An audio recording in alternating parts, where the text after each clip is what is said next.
Welcome to this video where the subject is Adobe Camera Raw, the shooting and manipulation of raw images. I've always felt within any part of the photographic process that we need to know where we're heading before we can start to learn how to get there.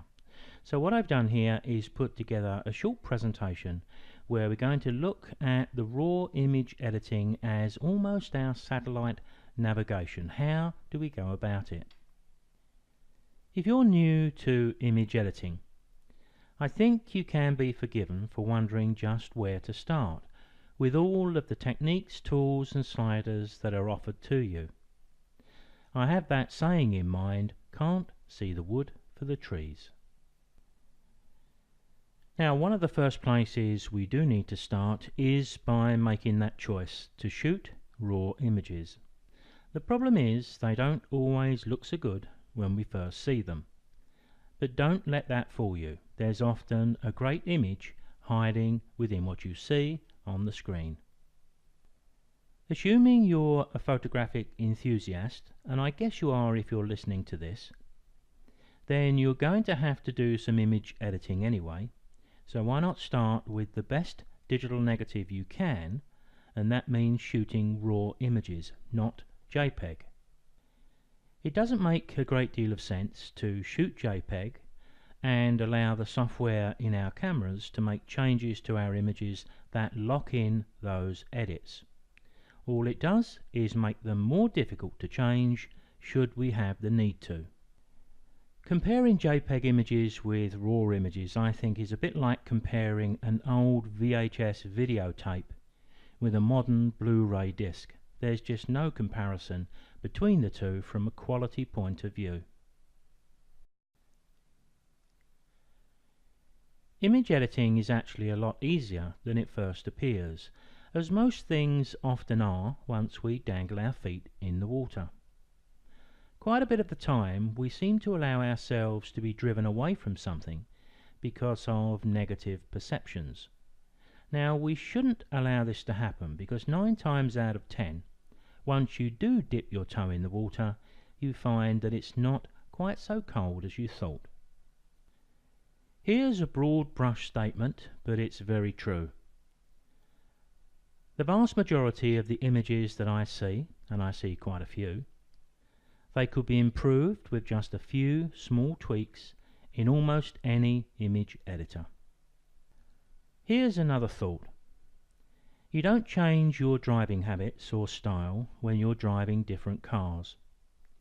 You may need to remember the light switch is on the left instead of the right, but you know that whatever car you get into, it's going to have a wheel on each corner, mirrors, brakes, accelerator, lights, heater, air conditioning, oh yes, and a steering wheel. Image editing, and in this case raw image editing, is very much the same. The image editing route we need to take with the vast majority of our images will be exactly the same no matter what software we use. Another very important point is that the vast majority of the image editing we do is pretty standard stuff, and it's largely repetitive. Image editing is not dominated by complex techniques. In fact, it's all rather basic and routine for much of the time. The image editing route we need to take is a number of small, simple steps or stages. Each one of those, taken in isolation, is not likely to be hugely significant to the improvement of the image. But if you add 10 or 12 of these small steps together, they can add up to a huge stride. When we use Adobe Camera Raw, we can take a snapshot of an image that we're manipulating at any stage. And what you're viewing here is an image that I've gradually manipulated, and you're looking at various stages.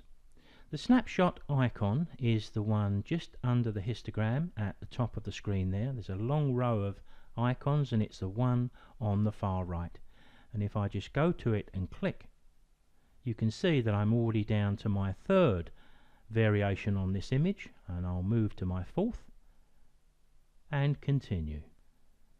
So most of the time our editing is likely to comprise of basic cropping, leveling and straightening of verticals if required, then color balance, lens corrections, exposure, contrast and clarity.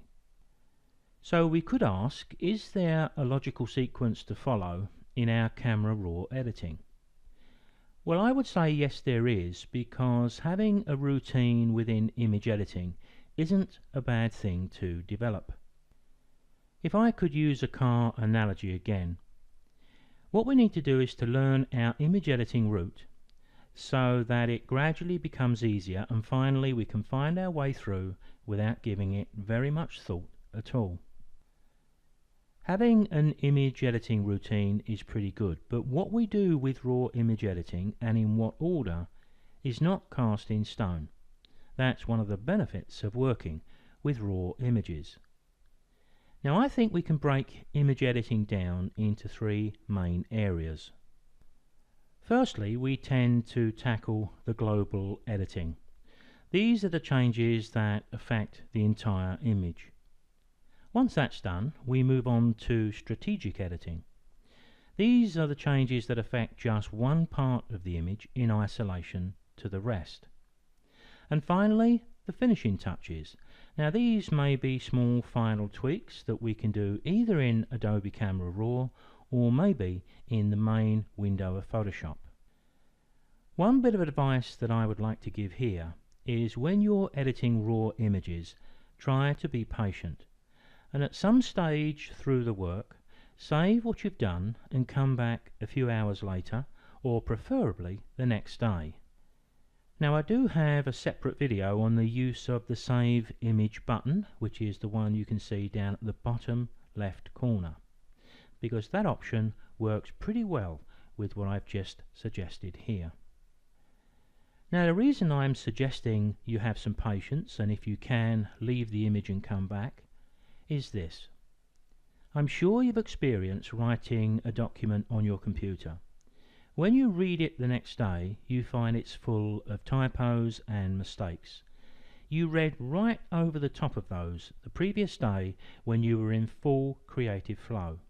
Well, image editing is exactly the same. So let's go through the image editing route, our sat-nav for Camera Raw, and list the waypoints in some logical order. But remember, this order is not cast in stone, and I may try to turn this list into a PDF and include it with the download. Let's make a start with those global adjustments first. I'm going to start with lens corrections and looking at the profile corrections. These adjust for known distortions in our lens, the sort of thing that will allow us to straighten up a curved horizon if we've used a fairly wide-angle lens. Another lens correction we need to look at, and it's quite important, is to remove chromatic aberration. This is a colour fringing that we often see around dark objects against light backgrounds, usually magenta or cyan. The problem with it is as we increase the vibrance or the saturation in the image, we make this colour fringing a whole lot worse.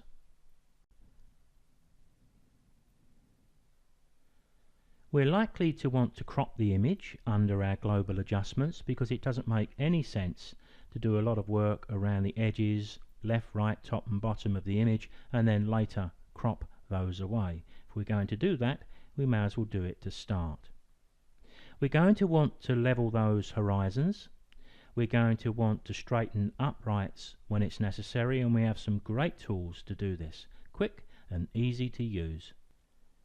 Adjusting color balance via the white balance tool is another crucial step in our image editing.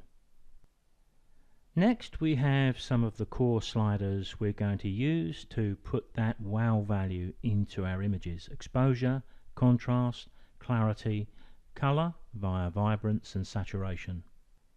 Noise reduction and sharpening, if required, could be included with global adjustments. When it comes to spotting, which is dust and distractions, I suppose we could say that this could be classed as a global edit in some cases, or maybe we could say it was a strategic edit too. Now there's likely to come a time in any manipulation of an image where we're going to want to adjust one part of the image in isolation to the rest, and that's what I refer to as strategic adjustments. Now the tools we're going to use mostly for this are going to be the adjustment brushes, and we can have as many of these as we want, graduated filters and circular filters. The good news here though is if you learn how to use one of these tools, you've just learnt them all. And of course at some stage we may want to make just one or two final touches, and if you can break your manipulation at this point and come back and look in a few hours or the next day, I think this will be very helpful. But some of the final touches could include, there's a wide variety, but here's just a few. We may want to do some more sharpening, maybe some strategic sharpening, and we can do that in either Camera Raw or maybe in the main window of Photoshop. We may want to do just a little bit of dodge and burn in Photoshop. We may want to experiment with derivatives and maybe even filter effects, or maybe tone the image into a sepia, something along those lines. Now I've numbered all of these steps, but let's not get too tied to those, because in practice what you'll find is that you may make a change to the strategic edits, but that may prompt a return to make a slight tweak to the global edits. Now that's quite normal, and it's why I said earlier that it's good to have a routine, but it doesn't have to be cast in stone. If you find that you got right to the end of the manipulation process and then decided there was a need to go back to adjust the exposure, it's not going to be a problem at all. Throughout this entire video, I've been gradually changing the image on screen through a number of small steps that I described earlier. Each one of them may be insignificant, but when we see them all strung together, then the difference is quite a lot. Here is the image I began with, and to be honest, it's just a little bit underexposed. Could have done with just a little more exposure here, but working in RAW, and as you can see on the right hand side here, 10 distinct changes, but none of them significant on their own. But when I jump to number 10, you can see a significant difference. And finally, for those finishing touches, we may open the image up into the main window of Photoshop. That's what we're viewing here. But to get that full screen view, just tap the F key a couple of times. Now if you're watching on YouTube, I hope you enjoyed the video, but then of course you did, because you're still watching. In that case, don't forget to subscribe to my channel and hit the notification bell so that you're notified when I post new videos. This particular video is just one of a set of videos on the subject of shooting and manipulating raw images. To find the rest of those videos, come along to my website, go to the Photoshop CC tutorials, and then look for individual subjects. I'll put a link in the Show More section below. If I can entice you along to my website, on the main page, please click the link to my Flickr galleries, because if I can't impress you with a few photographs, I'm hardly likely to be able to impress you with any tutorials.